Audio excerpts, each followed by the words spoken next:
அனைவருக்கும் வணக்கம். கொஞ்சம் நஞ்ச பேச்சாவா பேசிக்கிட்டு இருக்கிறீங்க வர வர கேட்குறேன். கொஞ்சம் நஞ்ச பேச்சாவா ஆடுற வரைக்கும் ஆடுங்க, என்னதான்னு பார்ப்போம். அண்ணாமலையை பதவியை விட்டு தூக்கிட்டாரு, டெல்லியில் விரட்டி அடிச்சிட்டாங்க. இனிமேல் டெல்லிக்கு உள்ளேயே போக முடியாது. அமித்ஷா கூட்டு ரகசிய அறைகளை வச்சு இனிமேல் மிரட்டி விட்டார். இனிமேல் நீ இந்த அரசியல் வாழ்க்கைகளே வரக்கூடாது, இப்படியே இருந்துக்க, உன் சொத்துக்கு போலக்கெல்லாம் தூக்கி போட்டுருவேன் அப்படி இப்படின்னு என்னென்னமோ பேசினார். பிஎல் சந்தோஷோடைய செல்லப்பிள்ளை தானே, அவருக்கு அங்கே மரியாதை இல்லை கர்நாடகாவில், எல்லாம் தான் அண்ணாமலையானால அப்படின்னு சொல்லிட்டு என்னென்னமோ மிரட்டினிய. என்னாச்சு? 1க்கு 2 டைம் டெல்லி போன ஆரம்பம் தான் போயிட்டு வந்தாப்புல. ஒரே வாரத்தில் 2 நாள் போயிட்டு தான் வந்தாப்புல. என்ன ஆகி போச்சு இப்போ? மேலிடம் வர சொல்லி தானே போனாங்க. அண்ணாமலை மிரட்டிட்டார், பயந்துட்டார், பிதிக்கிட்டார், ஒதுக்கிட்டாங்க அப்படின்னு பேசுனீங்க. அவருக்கு நல்லா சரியான அசைன்மெண்ட்டை நல்லா கொடுத்துருக்கு. அதை ஃபஸ்ட் நல்லா புரிஞ்சுக்கிறோங்க. தமிழ்நாட்டில் அவர் எப்படி பேசணும், மாநில தலைவராக இருந்தாலும் சரி இல்லாட்டினாலும் சரி, அவர் எப்படி பேசணுங்கிற தெளிவான ஒரு அசைன்மெண்ட்டை அவர் கொடுத்துருக்கு. இல்லை, நான் கேட்குறேன், அவர் பதவியில் இருந்தாலும் அவரை வம்புழுக்கிறிய, பதவியில் இல்லாட்டினாலும் அவரை வம்புழுக்கிறிய, என்ன காரணம்? அண்ணாமலைன்ற அந்த பேரா? கேட்குறேன், சொல்லுங்கள். அந்த அண்ணாமலைன்ற பேரா?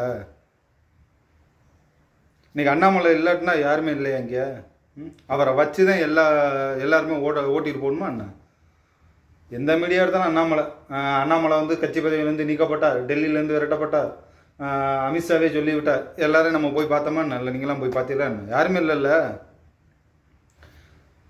அவர் மாநில தலைவராக இருந்தாலும் இல்லாட்டினாலும் அப்போ உள்ள அந்த பேச்சு கம்பீரம் இப்போ வரைக்கும் அந்த கம்பீரம் இருக்கா இல்லையா? சொல்லுங்கள். அந்த கம்பீரமாக தானே பேசுகிறாப்புல. அப்புறம் அதனால என்ன இருக்குது? ஒன்றுமே இல்லையே. எப்போ பார்த்தாலும் அண்ணாமலை. எல்லாரும் பார்த்துருப்போம்னு நினைக்கிறேன். ஒரு சினிமா விழா ஃபங்க்ஷனில் தம்பி ராமையா சார் நிற்பாப்புல. அவருக்கு பின்னாடி அண்ணாமலை அண்ணன் படத்தை போட்டு கூப்பிட்டு கேட்பாங்க எல்லாரும், இவரை பற்றி நீங்கள் என்ன நினைக்கிறீங்க அப்படின்னு. இதுக்கு முன்னாடி தம்பி ராமையா அண்ணாமலை அண்ணன் எங்கேயா போய் பார்த்துப்பாப்புல? இல்லை. எல்லாருமே இந்த அரசியல் எனக்கு தெரிஞ்சில்லை, அரசியல் களத்துக்கு வந்த உடனே தான் அந்த அண்ணாமலைன்ற பேர், அந்த அண்ணாமலைன்ற பிம்பம் எல்லாருக்குமே தெரிய ஆரம்பிக்குது. ஆகா, இவர் யார், எப்படிப்பட்டவர் அப்படின்னு. அவர்கிட்ட கேட்டவுடனே அவர் சொல்லுவாப்புல, மிஸ்டர் க்ளீன். அவர் வேலை பார்த்த இடத்துலையும் சரி, இப்போ அரசியல் இருக்கா இருந்தாலும் எதுவாக இருந்தாலும் நேருக்கு நேராக அடிக்கிறாள். அப்போ நான் அப்படின்னா எல்லாரும் பேச வேண்டிய காரணம் என்ன? அவருடைய ஆளுமை, அவருடைய பேச்சு எல்லாருக்கும் பிடிக்குது. கரெக்டாக பேசுகிறாப்புல, தெளிவாக பேசுகிறாப்புல. மற்ற ஆள் மாதிரி இல்லைங்க அப்புறம் பார்ப்போம், ஏதாவது ஒன்று பேட்டி கேட்டால் சரி அப்புறம் பார்த்துக்குறோம், கம்முன்னு ஓடுறது, அந்த மாதிரிலாம் கிடையாது.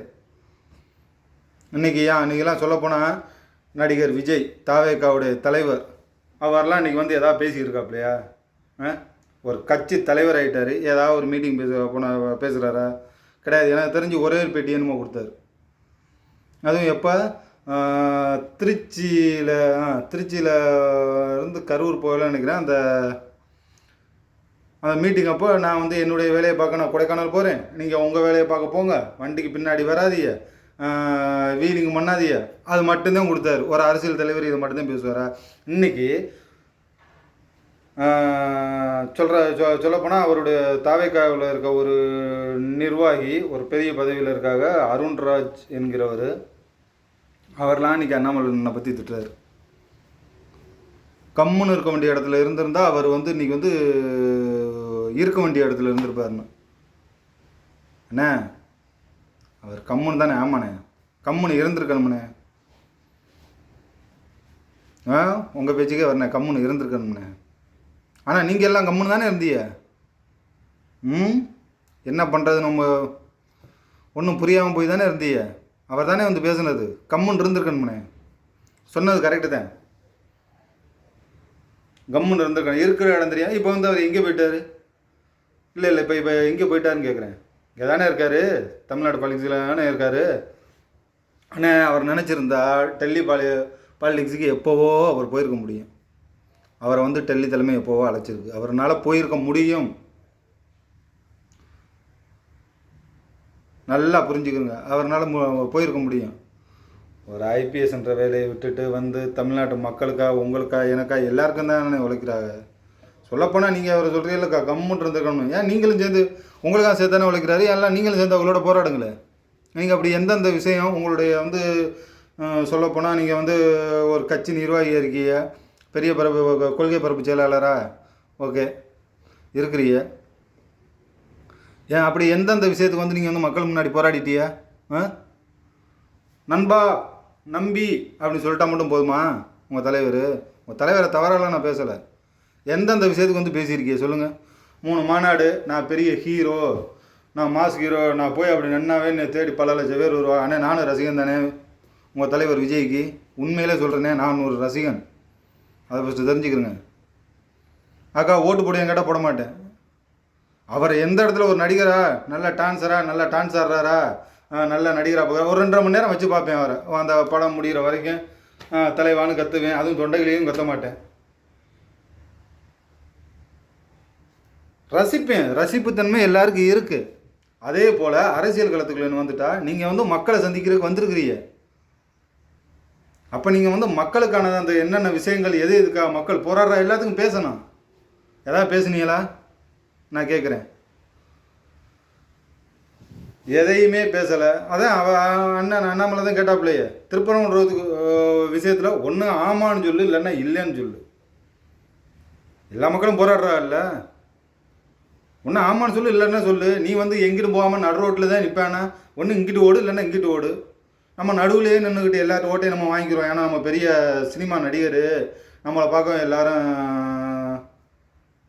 ஓட்டு போடுவாங்க அப்படின்னா அதெல்லாம் நான் சாத்தியம் நினைக்கிறீங்களா? இன்றைக்கி வந்து ஈரோடு போயிருப்பில்லை நேரம் கோபிச்செட்டிப்பாளையம். நல்லபடியாக உங்களை அந்த மீட்டிங் முடியும்னு நான் வேண்டிக்கிறேன். எந்த அசம்பாதமும் நடக்காமல், இது உண்மையாக சொல்கிறேன், மனப்பூர்வமாக சொல்கிறேன். நல்லபடியாக எந்த ஒரு அசம்பாதம் நடக்காமல் நல்லபடியாக முடியணும். ரொம்ப சந்தோஷம். வந்து பேசுங்கண்ணே. மீட்டிங்கை போயிட்டு ஒரு மாநாட்டில் மட்டும் நின்று பேசிக்கிட்டு சும்மா ஒரு 10 நிமிஷம் பேப்பர் பேசிக்கிட்டு சும்மா வர்றதெல்லாம் அதெல்லாம் பெரிய டைலாக் கிடையாது. நல்லா புரிஞ்சுக்கிறங்க. ஒரு சொல்லப்போனால் ஒரு சக மனிதன், உங்களை போல் ஒரு பாப்புலர் இல்லை, ரீச் இல்லை, எதுவுமே கிடையாது. நாங்களாம் சொல்கிற அளவுக்கு எல்லாம் ஒரு அரசியல் தெரிஞ்சேனே வர்றீங்க. நல்லபடியாக பேசுங்க. வந்து வெளியில் வந்து இந்த விஷயம்பா தைரியமாக பேசினாதான், அவர் அண்ணன் அண்ணாமலை நீங்கள் தைரியமாக பேசினாதான் உங்களுக்கு வந்து எல்லோரும் மக்கள் நலன் விரும்பிகள் வந்து உங்களுக்கு ஓட்டு போடுவாங்க. இல்லைன்னா ஓட்டு போட மாட்டாங்க. உங்களை ஒரு நடிகராக பார்த்துட்டு போயிடுவாங்க. தயவு செய்து இனிமேலாவது மக்களுக்கு என்ன பிரச்சனை ஏதுன்றதை வந்து நல்லா பேசுங்க. வெளியில் வந்து பொது வாழ்வியலில் வந்து நீங்கள் வந்து பேசினா மட்டும்தான் முடியும். இல்லைன்னா மொத்தத்தில் எதுவும் முடியாது. நீங்கள் வாட்டுக்குள்ள வாங்கண்ணே, வந்து பேசுங்கண்ணே, பார்த்துக்கலாம். அழகா இன்றைக்கி விளக்கம் கொடுத்துட்டு போனாப்பில்லையா? அண்ணாமலைன்ற நாய் வந்து இப்படி தான் இருக்கும், வாள் சுருண்டு தான் இருக்கும், பேசுகிற இடத்துல பேசிதான் ஆகும். மோடிக்காக உண்மையாக விசுவாசம் தொண்டனாக தான் இருப்பேன் அப்படின்னு சொன்னாரா? விசுவாசமாக தான் இருப்பேன்னு சொன்னாரண்ணே. உங்கள் தலைவர்கிட்ட அப்படியே போய் சொல்லுங்கள். வந்து கொஞ்சம் பேச சொல்லி வெளியில் வந்து பேசுங்க, மக்கள்கிட்ட தலைவர் பேசுங்க. அப்படி ஸ்டைலாக வராமல் வந்து பேசுங்கண்ணே அப்படின்னு சொல்லுங்கள் நீங்களும். அப்போ தான் மக்கள் நம்புவா, ஏற்றுக்குருவா. இல்லைன்னா தலைவா, நல்லா இருக்கே தலைவா, நீ வாழ்க தலைவானே சொல்லிட்டு போயிடுவாங்க. அதை பார்த்து நீங்கள் ரசிச்சுக்கிட்டே இருக்க வேண்டியதுதான். தயவு செய்து வாங்க. திருப்பரங்குன்ற விஷயத்தெல்லாம் என்ன பேசிக்கிட்டே அப்படி ஒன்று ஒரு வாயை துறக்கலையே, 3 தானே இருந்து அவர் சொல்கிற மாதிரி டைலாக் மட்டும் படத்தில் பேசிட்டா போதுமா? அது மாதிரி தான் உண்மை. உசுப்பேற்றுற இடத்துல உம்முன்னு இருக்கணும், கடுப்பேற்றுற இடத்துல கம்முன்னு இருக்கணும். அப்படியே கம்முன்னே இருந்துட்டு போயிட்டீங்களே. உங்களுக்கு நானும் உம்முன்னா இல்லை, கம்முன்னு தான் இருந்திருக்கீங்க. அதானே சரிண்ணே. ஒரு அரசியல் கட்சி தொடங்கிட்டே ஒரு தமிழ்நாட்டில் வந்து ஒரு சொல்லப்போனால் 1 கோடி மக்களை வச்சுருக்கேங்கிறீங்க. வந்து இதெல்லாம் பேசணும் தெளிவாக. நல்லபடியாக வாங்க, பொது வாழ்க்கையில் வந்து பேசுங்க. இங்கே பாதி பேர் இங்கே உருட்டுனா அண்ணாமலை அந்த பேரில் அப்படி என்ன தான் இருக்குன்றது அது எனக்கும் தெரில. உருட்டுன்னு உருட்டிக்கிட்டே இருக்கிறீங்க போட்டு. எவ்வளோதான் அடி அடித்தாலும் அவரை சொல்லப்போனால் நீங்கள் எவ்வளோதான் மட்டையை எடுத்துக்கிட்டு வர்றீங்க அடிக்கிறதுக்கு அவரை தொட முடியுதா? எறா நம்மளும் உருட்டுன்னு உருட்டி பார்ப்போம். என்றைக்காவது ஒரு நாள் அந்த மரம் ஜாயின்டா. எப்படி சாயும் கேட்குறேன். என்னத்தை வேணாலும் போட்டு உருட்டுங்க, அது எப்படி சாயும்? அது நல்லா ஆரோக்கியமாக காற்றடிச்சிக்கிட்டு தான் இருக்கும். அது புயல் சுனாமி மாதிரி அடிச்சுக்கிட்டு தான் இருக்கும். இந்தியாவில், தமிழ்நாட்டில் ஒரு அரசியல் தலைவர் பேரை சொல்லுங்கள், இன்றைக்கி அவரை மாதிரி ஒரு ஆள் இல்லைப்பா பேசுகிறதுக்கு அப்படின்னு சொல்ல முடியுமா? என்னாலாம் சொல்ல முடியாது. இந்த அளவுக்கு ஆணித்தனமாக பேசுகிற அளவுக்குலாம் என்னாலாம் சொல்ல முடியாது. கண்டிப்பாக அவர் தான் ஆணித்தனமான பேச்சு, அரசியல் பேச்சு கரெக்டாக இருக்குது. எல்லா விஷயத்தையும் நல்லா பாருங்கள், கவனித்து நல்லா தெரியும். சரியானே? தயவுசெய்து எல்லாரும் பொது விஷயத்துக்கு வாங்க, வந்து நல்லபடியாக பேசுங்க, நல்ல நல்ல விஷயங்கள் கருத்துக்களை சொல்லுங்கள். மக்களுக்கு என்னென்ன தேவைகளோ அதை பண்ணுங்கள். ஆமாம், தேவையில்லாமல் சும்மா அவர் அங்கே போயிட்டார் இவர் அங்கே போயிட்டார். நீங்கள் அண்ணாமலையை பற்றி நீங்கள் சொல்லப்போனால் பேசி பேசி பேசி பேசி பேசி வளர்த்து விட்டுக்கிட்டு தான் இருக்கிறீ. அவர் வளர வளர அவருடைய மதிப்பு இங்கே எல்லா இடத்துக்கும் தான் போய்கிட்டு இருக்குது. இன்றைக்கி கிராமம் வரைக்கும் போயிடுச்சு அவருடைய மதிப்பு. கம்பு ஊண்டிட்டு போகிற பாட்டி முதற்கொண்டு தெரியும். அண்ணாமலையா சாமி பிஜேபி தலைவராக இருந்தாரா, அவரா தெரியும், எல்லா விஷயம் தெரியும். சமீபத்திலையோட இப்போ ராமேஸ்வரத்தில் ஒரு தாத்தா சலூன் கூட வச்சுருக்க தாத்தா ரொம்ப கஷ்டப்பட்டு இந்த மாதிரி நான் கஷ்டப்படுறேன் அப்படின்னு ஒரு வீடியோ தான் போட்டார். அண்ணாமலைன்னு உடனே ஃபோன் பண்ணி ராமநாதத்துடைய முன்னாள் மாவட்ட தலைவர் தரணிதரன் அவர் மூலியமாக பேசி அவரை கொண்ட போய் அங்கே அந்த வீட்டுக்கு என்ன உதவிகள் வேணுமோ வழங்கிட்டு வாங்கன்னு சொல்லிட்டு வந்தார். அப்படிப்பட்ட மனதுக்கு கொண்டவர். அதுக்காக உங்கள் தலைவர்லாம் எதுவும் பண்ணலைன்னா நான் சொல்லலை. முன்னாடி பேசுங்க. அரசியல் கட்சிகளை வந்துட்டால் மக்கள் மன்றத்துக்குள்ள பேசி தான் ஆகணும். பேசினா மட்டும்தான் மக்கள் நம்புவோம். அவங்க வாயிலேருந்து என்ன வரும்னு தெரிஞ்சுக்கிடுவோம். ஒன்றுமே இல்லை, நான் இப்படித்தான் இருப்பேன், அப்படி கண் பார்வையிலே நான் பார்த்துட்டு போயிடுவேன் அப்படின்னா அது முடியாது. இன்னும் என்ன வேண்டுமானாலும் உருட்டுங்கள்.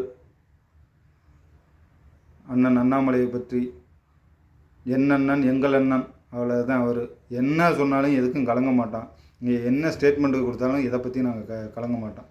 சரியா? நன்றி, வணக்கம்.